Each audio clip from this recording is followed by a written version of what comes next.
1 select and channel 2 select INTL and well left and right. Do those need to be switched?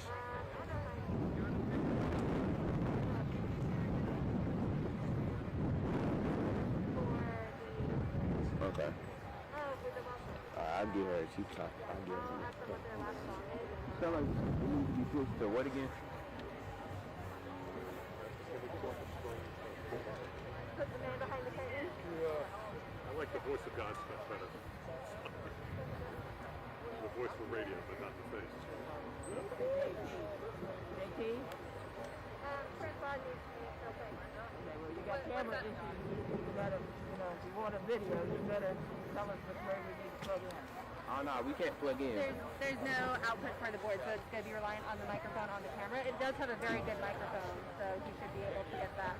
He said, what said you want me to put it on, air? Yeah, so they'll pick up the sound through the camera, and the feed is going through live view. The XLR is just the sound. Okay. Yeah. Okay. He said it needs to be set so the mic that's built into the camera is being used. So Yeah. is it? So you already unplugged the XLR? Okay.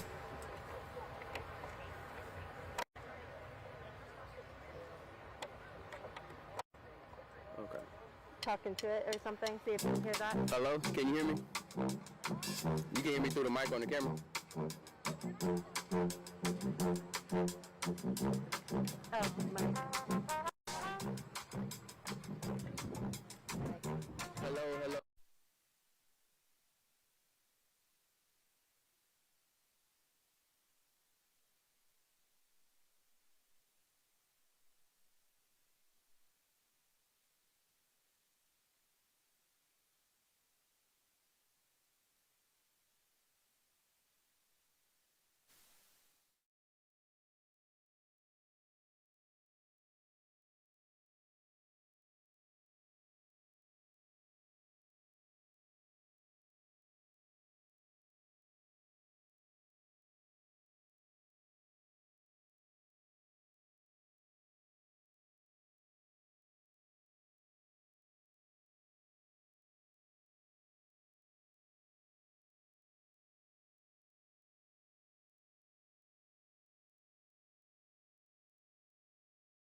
Just I mean, I thought it was a little bit so it became a little up there and they expect so much more.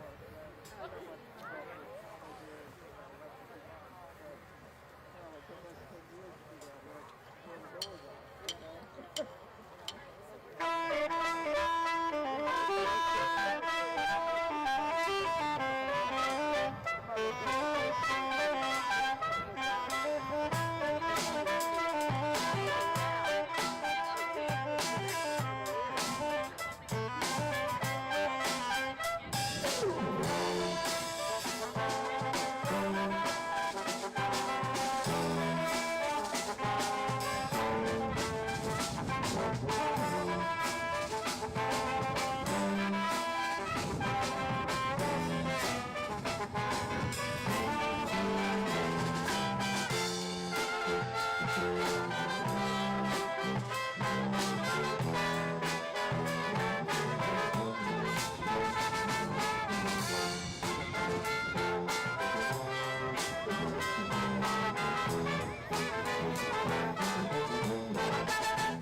Ladies and gentlemen, if you'll please take your seats, the program will begin momentarily. Oh, okay.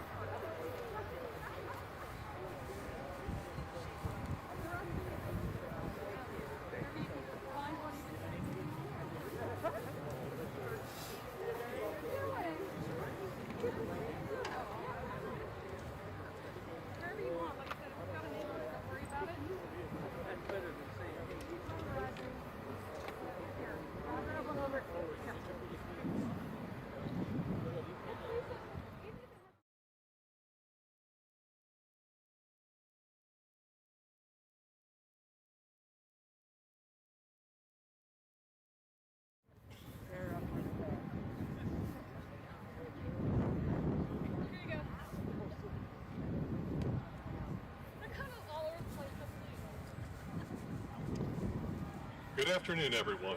Welcome to today's tribute, 10 years, from mission to mission, the legacy continues. Hosted by the Fort Monroe Authority and the National Park Service, in conjunction with the City of Hampton and the United States Army Training and Doctrine Command.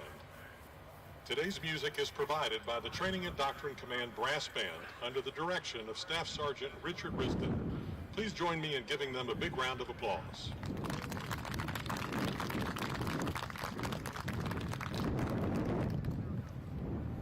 "10 years ago, almost to this day, the Department of the Army transferred Fort Monroe to the Commonwealth of Virginia, exercising a clause written into the original deed dated 1821 that stated when the land ceases to be used for the protection of our nation, it would be returned to the people of Virginia.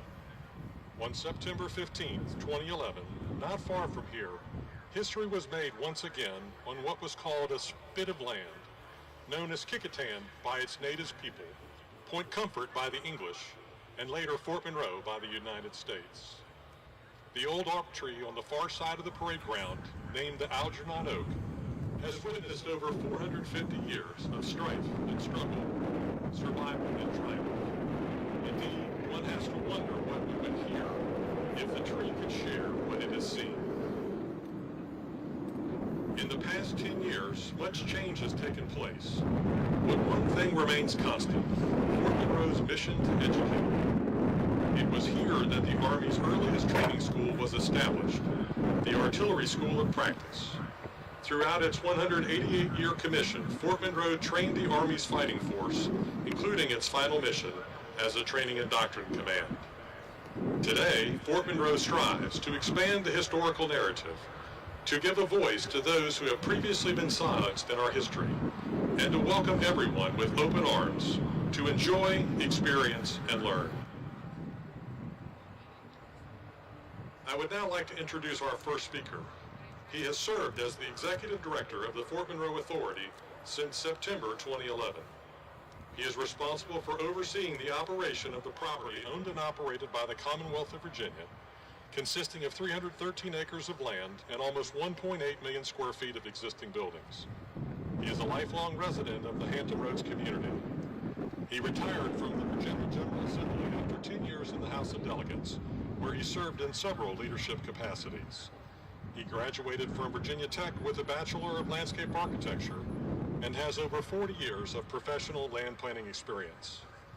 In 2015, he was awarded one of the highest honors bestowed by the American Society of Landscape Architects when he received the designation of Fellow at their national convention. Please welcome the Executive Director of the Fort Monroe Authority, the Honorable Glenn Oder.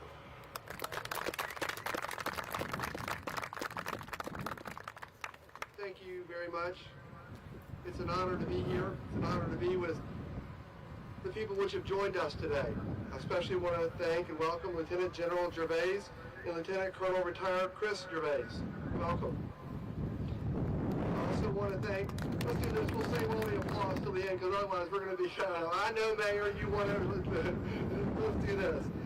Dr. Britt McCarley is here, along with Dr. Joe Rayner from the TRADOC History Program. We're grateful that they're here.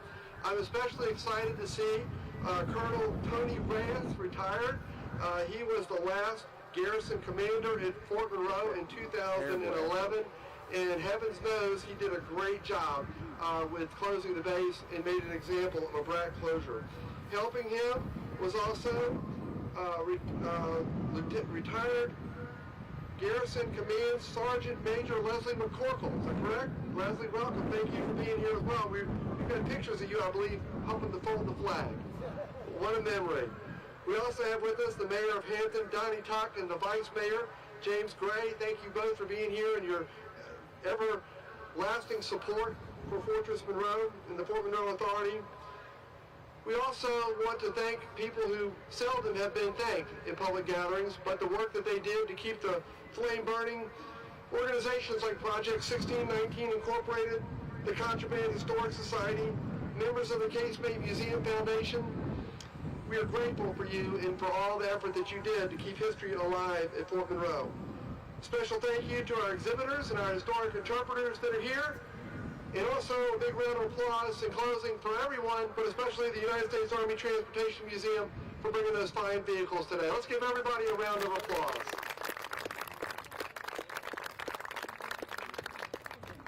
Ladies and gentlemen, friends, residents, guests, visitors, and soldiers, welcome to Fort Monroe's 10-year anniversary that we have titled Mission to Mission.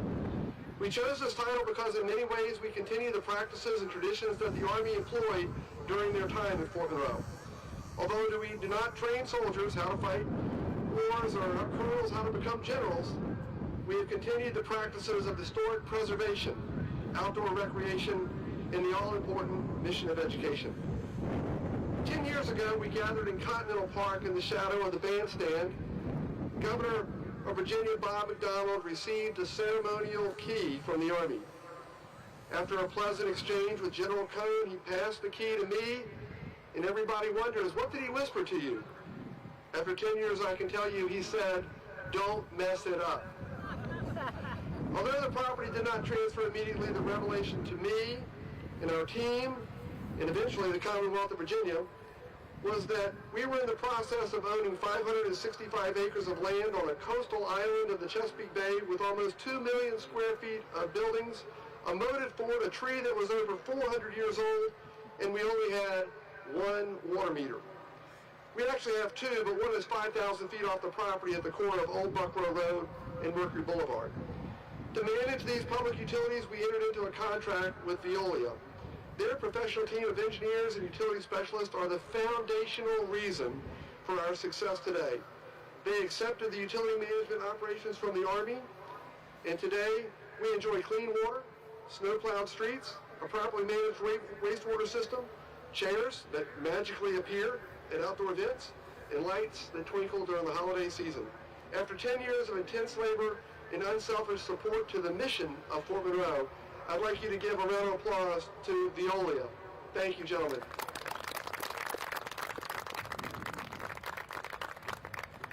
Early on, the challenges seemed overwhelming. Buildings were vacant. We had just experienced a devastating hurricane. The threat of vandalism was ever present. As I walked the property each evening, the battery-deficient smoke detectors could be heard chirping across the property. And the term that resonated with the Fort Monroe Authority team as we tried to describe the emotions of operating this vacant property was echo. To wrap our arms around the responsibility, we adopted a very simple strategy: bring people back to Fort Monroe. We felt that if we could bring people back to Fort Monroe, then we could get them to live at Fort Monroe. If they came here and lived here, then maybe they would want to bring their businesses to our vacant commercial buildings. Therefore, we led with special events. And our first effort was to put a holiday tree at the bandstand. It began beautifully. And the tree lighting ceremony was like a Dickens village, as the children in the community decorated the tree with handmade ornaments from their school.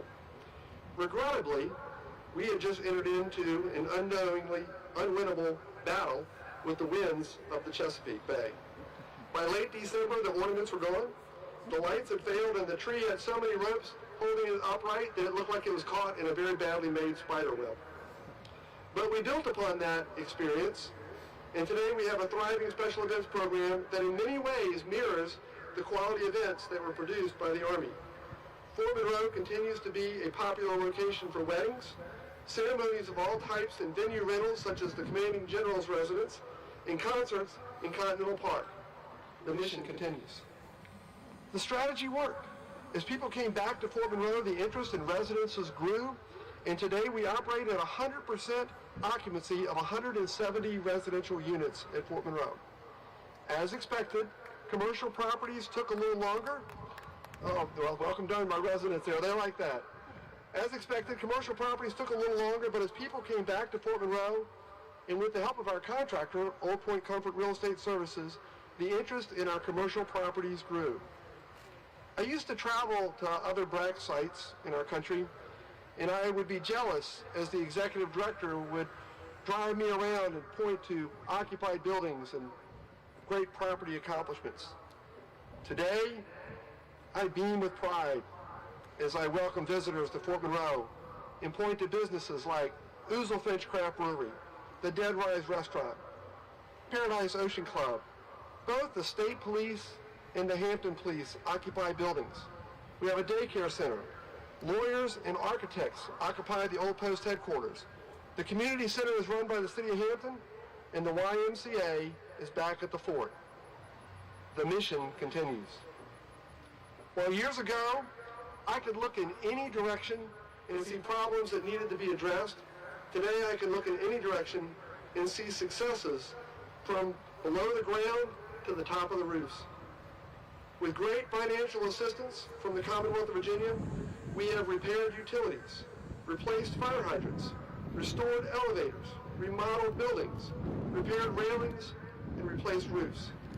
The work of the FMA team has been and continues today to be remarkable, and I can only hope that history recognizes the individual efforts of each member of this small staff with the limited resources they have.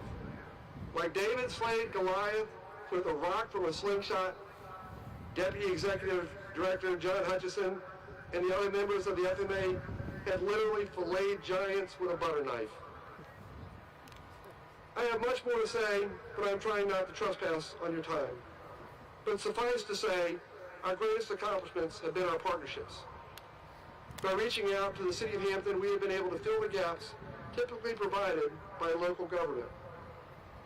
Through this unique relationship, the FMA can thrive under the operations of police protection, trash collection, access to local schools, and assistance from the Parks and Recreation Department for management of our beaches, fishing piers, boardwalk, and sports fields.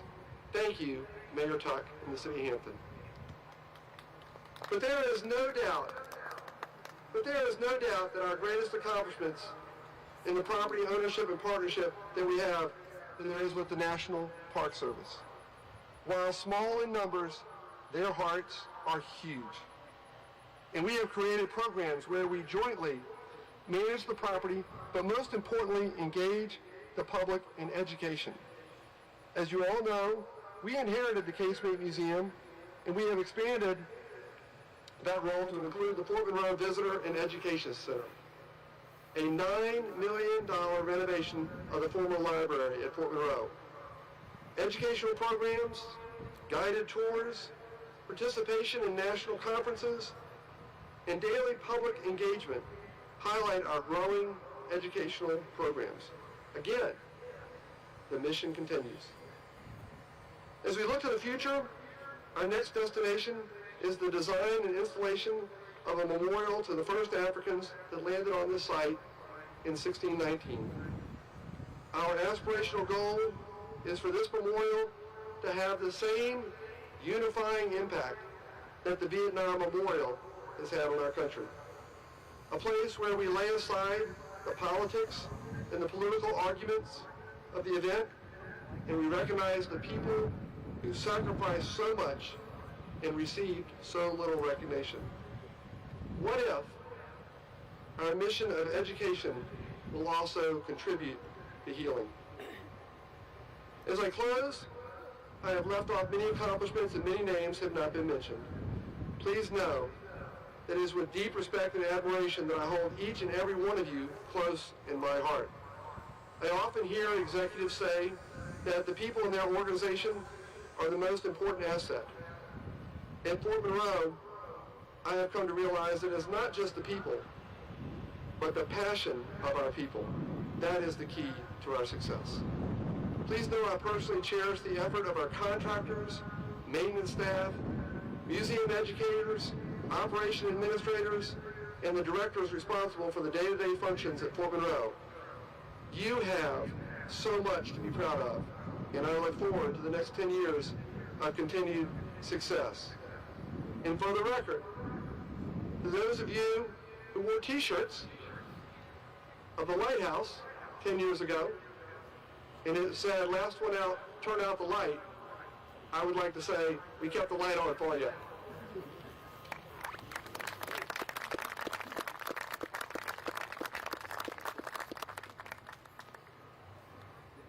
Fort Monroe is jointly managed by the Fort Monroe Authority and the National Park Service, which contributes to the national prestige of this historic site. Our next speaker is the acting superintendent of the Fort Monroe National Monument. An interdisciplinary public historian, she previously led the Natural Resources, Museums, Archaeology, and History program at Colonial National Historical Park. She is a fourth-year doctoral student at Howard University, studying 17th century slavery and U.S. history and the African diaspora. Her research has focused on descendant community engagement, climate change, adaptation, and the management of cultural resources in the Chesapeake Bay region. At this time, please join me in welcoming the acting superintendent of the Fort Monroe National Monument, Ms. Yola Dance. Thank you. On behalf of the National Park Service, I welcome you to Fort Monroe, inhabited by the Kicquatan peoples at the time of English settlement in 1607, and the location of African landing in 1619, as has been shared with you many times. This is a welcome back to many of you, and a welcome for the first time for some. On this occasion, we are able to mark the 10-year anniversary of the transfer of stewardship from the Army to the Commonwealth of Virginia, an essential location for defense of the Chesapeake and ultimately the nation. Fort Monroe has proved significant as a National Historic Landmark and UNESCO Transatlantic Slave Trade Site of Memory. Lieutenant General Gervais, distinguished guests, and military families, we welcome you to this unique cultural landscape that provides us with an opportunity to contemplate freedom. Freedoms lost, freedoms won, freedoms we fight for time and again. In 2011, Fort Monroe National Monument was established on November 1st by presidential proclamation and was the reality realized of the hopes and efforts of caring Americans who wanted to preserve the resources and history significant to Fort Monroe and to the people who made America. This Museum Day and the continued collaborations with the Commonwealth of Virginia, TRADOC Museums, the National Park Service, and all of our many partners marks a special moment we have to reflect on our shared history, shared missions, and contemplate our commitment, to telling all American stories. As we approach the America 250th anniversary in 2026 and think about the significance of the American Revolution and continued efforts towards a more perfect union, we hope you continue to join us here in the place where history happened and experience your America. I thank you so much for the opportunity to welcome you and hope you will continue to join us here.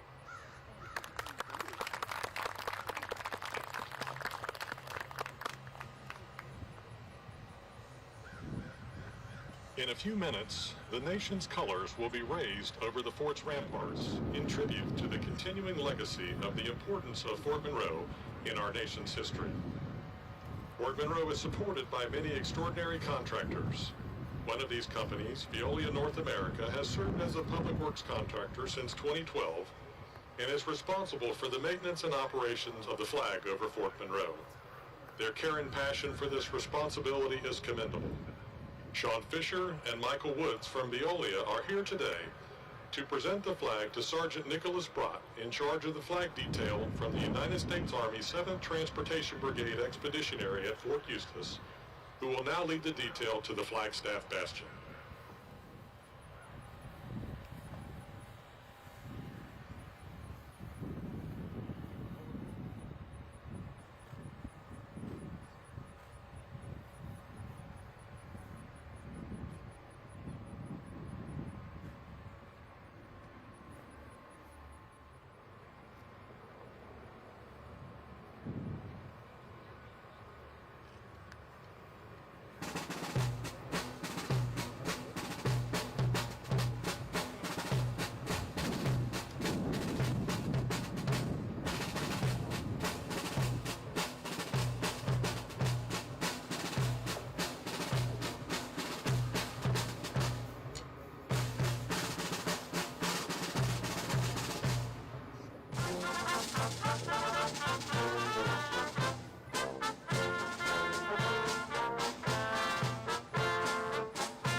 I would now like to introduce our special guest, Lieutenant General Maria R. Gervais. Lieutenant General Gervais assumed duties as the United States Army Training and Doctrine Command Deputy Commanding General Chief of Staff in May of this year. Prior to her assignment at TRADOC, she served in Army Futures Command as the first cross-functional team director for the synthetic training environment. Lieutenant General Gervais is a former Chief of the U.S. Army's Chemical Corps and Commandant of the Army Chemical, Biological, Radiological, and Nuclear School. She joins us today with her husband, Lieutenant Colonel retired Chris Gervais, a signal officer who retired after 28 years of service. Please join me in welcoming Lieutenant General Maria R. Gervais. Well, thank you very much, and I'm so glad you didn't read my entire bio because history would have been made right then and there. So thank you very much for keeping it short. Hey, Ben, so what a beautiful day. What a beautiful day to be right here in Fort Monroe. And I know that you said that, you know, when you went around to those other BRAC sites and they beamed with pride, I gotta tell you, you should have been beaming with pride because you know what? You have a gem of history right here in Fort Monroe. And I tell you what has been done in the last 10 years is absolutely amazing, and what is going to be done in the next 10 years is going to be even more incredible. So, first of all, thank you very much for inviting me to speak and having this opportunity to participate. Mayor and Vice Mayor, pleasure meeting you, and I look forward to our continued partnership. So, to the TRADOC Band, oh, yep, I'm talking about you. I will tell you, gentlemen, and you know this, you make each and every event special and memorable. And being here today, you know, you're going to make this a lasting impression on everybody that has come. So thank you for a job well done. And then to our flag detail, who we will see here shortly, to the U.S. Army 7th Transportation Brigade Expeditionary. I got to thank them for coming out, along with the U.S. Army Transportation Museum, just making this an incredible event for all. So ladies and gentlemen, thank you for taking time out of your very busy schedules to be here today. It really does warm my heart to see so many here today to witness the observation of the 10th anniversary of the transfer of Fort Monroe from the United States Army to the Commonwealth of Virginia. Now, although the U.S. Army Training and Doctrine Command, or TRADOC, left Fort Monroe and also Old Point Comfort a decade ago, the Army will always recognize the special place its contribution to Army history and the broader history of the Republic that this site has made. Now, it is an absolute privilege and honor to be able to speak at such a monumental pillar, not just for our Army history, but American history also. Today's observation coincides with the Smithsonian's Museum Day, whose theme is Experience America.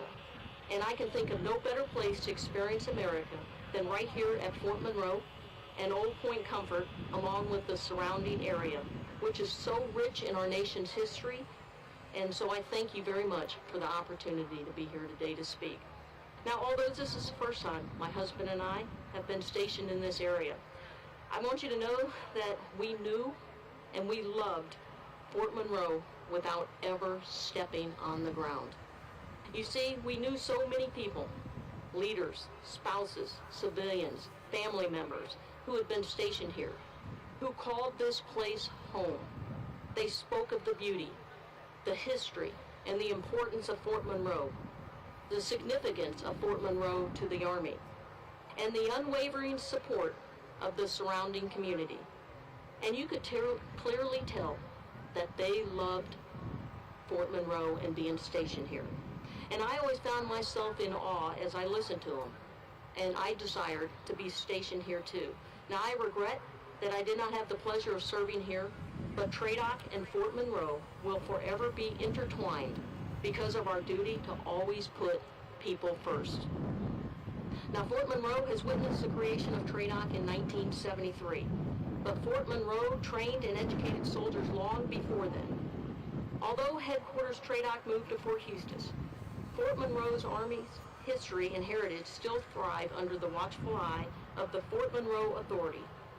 Indeed, FMA actively supports the professional development of TRADOC personnel with historical tours, and I'm extremely pleased to be here today to recognize Fort Monroe and Old Point Comfort as a site where many important missions have been accomplished, and as a place where new missions in service to the nation and to the Commonwealth are now underway. Fort Monroe, as the U.S. Army post, was put in operation in 1824 and fully completed in 1834. Although Fort Monroe secured the Chesapeake Bay for over 100 years, the advent of the intercontinental bombers ended its coastal defense mission.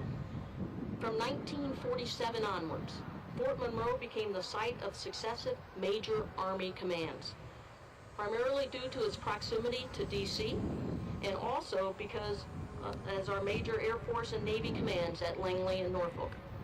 Fort Monroe served as the headquarters to the Army Ground Forces from 1946 to 1948, and also to the Army Field Forces from 1948 to 1955, and then to the Continental Army Command from 1955 to 1973, and then finally, home of TRADOC from 1973 to 2011. Now, Old Point Comfort has always had resort facilities and other supporting civilian businesses near the fort. But this last period when TRADOC was here, we saw the construction of the little town of Fort Monroe, with the erection of family quarters, a shopping district, a school, and adaptive reuse of existing buildings and casemates for business and recreational purposes. With its panoramic views and tree-lined streets, Fort Monroe became a community that fostered bonds of family and also a sense of community for the TRADOC staff that ran the Army schoolhouse from right here.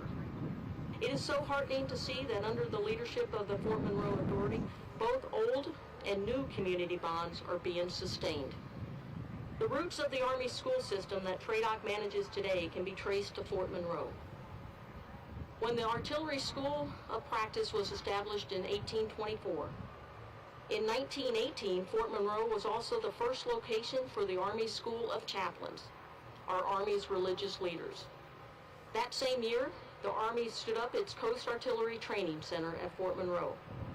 Today, TRADOC continues this legacy of training, educating by operating over 37 different schools at 27 different locations across our nation. At TRADOC centers and schools, soldiers, non-commissioned officers, warrant officers, and civilians receive progressive and sequential training and education across the span of their Army careers. And approximately 500,000 students go through the TRADOC doorways each year to be educated. Increasingly, TRADOC is bringing the training to the soldiers through distance learning technology rather than sending them to schoolhouses for several weeks or months. The product of the TRADOC schools is the same: professional soldiers and leaders. And TRADOC schools foster the Army profession, which started right here at Fort Monroe. FMA has greatly broadened the scope of what Fort Monroe and Old Point Comfort do for the education of our shared community, both citizens and soldiers. The historical significance of Old Point Comfort for our nation, and really our world, predates the Army's establishment of Fort Monroe by over 2 centuries. The exhibits in the new Visitor Center demonstrate that Old Point Comfort was a first meeting place, and it also was a meeting and a collision of cultures. The ancient scourge of slavery first gained a foothold here in the English colonies, right here at Old Point Comfort in 1619, when over 20 African men and women brought here as human cargo were sold into slavery. But what is so remarkable about this point of land that juts out into the Chesapeake is that this is exactly where slavery began to lose its foothold in the United States. In May of 1861, the local commander, Major General Benjamin Butler, issued his contraband decision by refusing to return 3 enslaved men who had fled their Confederate owner. Major General Butler encouraged thousands of enslaved men, women, and children to flee to Fort Monroe. And then from there, on that day, the fort became renowned as the Freedom's Fortress. Thousands more fled bondage for the safety of U.S. Army encampments throughout the Confederate States. To this day, the outlines of the walls of Freedom's Fortress adorns the distinctive unit insignia of TRADOC personnel, a symbol of the Army's pride in its role in ending slavery.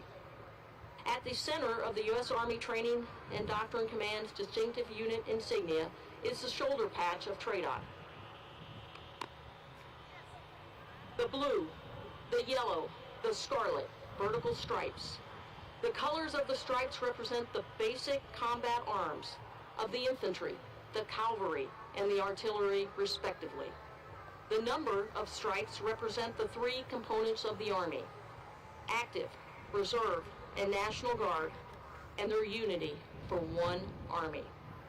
Below the insignia are the torch of the Statue of the Liberty, crossed by the sword of military readiness. The torch represents freedom, but it also denotes illumination. So the torch and the sword together also represent the military training activities of TRADOC. The hexagonal fort and other outer wavy lines allude to the command's location at historic Fort Monroe. Around the border, the insignia proudly bears the motto, Freedom's Fortress, the name given to Fort Monroe by enslaved people who fled to Fort Monroe in 1861 and onwards for freedom from slavery. Now the symbol represents the foundation, the historical perspective, and community that was curated on this very ground.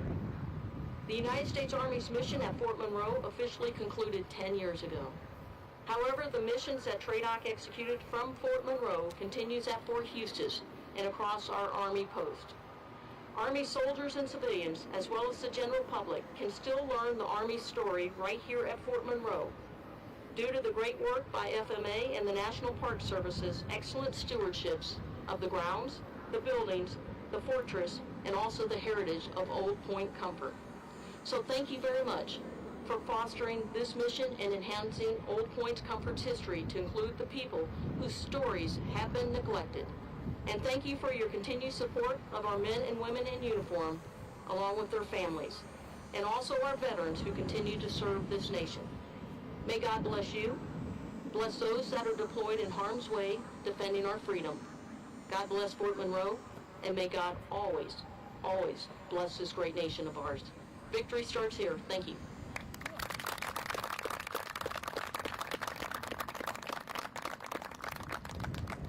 Thank you, Lieutenant General. In a tribute to the enduring partnership between Fort Monroe and the United States Army, we will raise the national colors over the fortress in a few moments. Today, the national colors fly at various locations, both public and private, across the United States. For soldiers and all residents on a military installation, the flag has traditionally marked the beginning and end of each day, with reveille and retreat, respectively.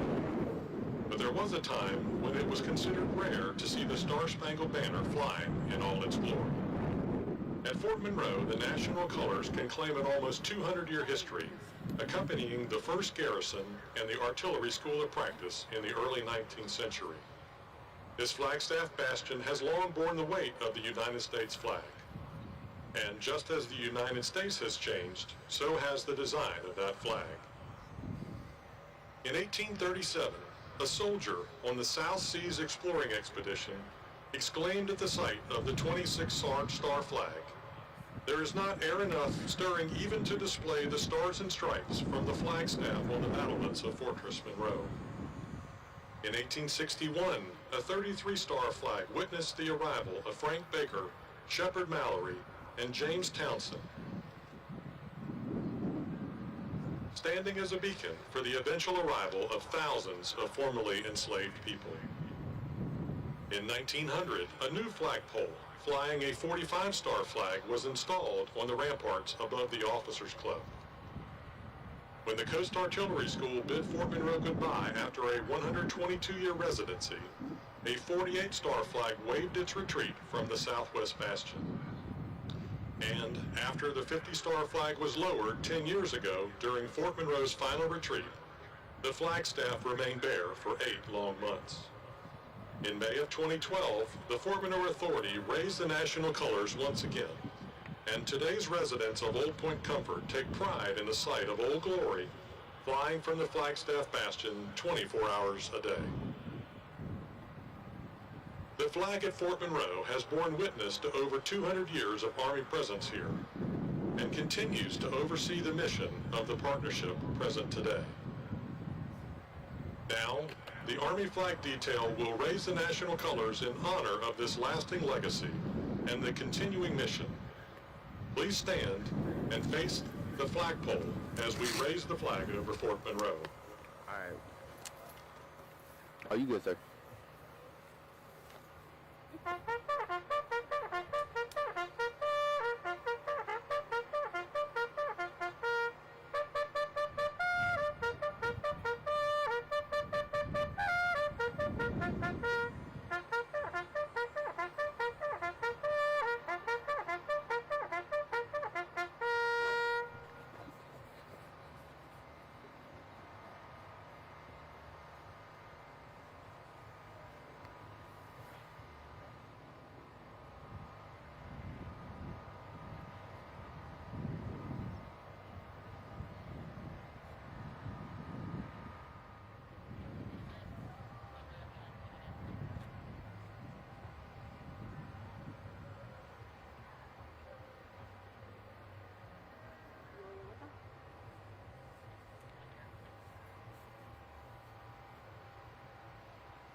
ladies and gentlemen, never think it complicated is Fort Monroe.